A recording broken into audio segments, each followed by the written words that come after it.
ఎర్ర సముద్రమును 2 పాయలుగా చీల్చి ఆరిన నేల మీద ఇశ్రాయేలీలను నడిపించిన దేవా మీకు స్తోత్రము. ఆకాశం నుండి మన్నాను కురిపించి ఇశ్రాయేలీలను పోషించిన దేవా మీకు స్తోత్రము.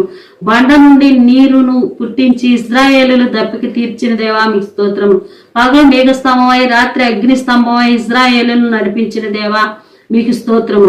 ఇశ్రాయేలీల స్తుతుల ద్వారా ఎరుకో కోట గోడలు కూల్చివేసిన దేవా మీకు స్తోత్రము.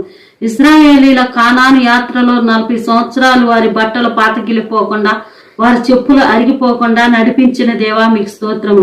ఇశ్రాయేలీలను ఐగుప్తు దేశం నుండి పాలు తేనెలు ప్రవహించే కనాను దేశానికి చేర్చిన దేవా మీకు స్తోత్రము. నోవాహును తన కుటుంబాన్ని జలప్రళయం నుండి రక్షించిన దేవా మీకు స్తోత్రము. బానిసత్వముగా అమ్మబడిన యేసోబుని హెచ్చించి అదే దేశానికి ప్రధానిగా చేసిన దేవా మీకు స్తోత్రము. గొర్రెలు కాసుకునే దావీదుని లేవనెత్తి రాజుగా తర్వాత చక్రవర్తిగా హెచ్చించిన దేవా మీకు స్తోత్రములు. యెహోషువ ప్రార్థించగా సూర్య చంద్రు నక్షత్రములను నిలిపిన దేవా మీకు స్తోత్రములు. సూర్య చంద్రులను నిలిపిన దేవా మీకు స్తోత్రములు. యెజెస్కేలు ప్రార్థించగా ఎండిన ఎముకలకు జీవం పోసిన దేవా మీకు స్తోత్రము. హిజ్కియా ప్రార్థించగా ఆవుషును పొడిగించిన దేవా మీకు స్తోత్రము. ఎలియా ప్రార్థించగా ఆకాశము నుండి అగ్ని దింపిన దేవా మీకు స్తోత్రము. దానియేలు ప్రార్థించగా సింహాల నోళ్లను మూసిన దేవా మీకు స్తోత్రం. సింహాల నోళ్లను మూసి అతను రక్షించిన దేవా మీ స్తోత్రం.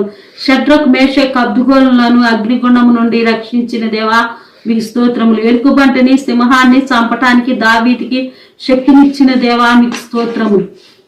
నోవాహును ఏలియాలను మరణం లేకుండా పరలోకానికి తీసుకువెళ్లిన దేవా మీకు స్తోత్రములు.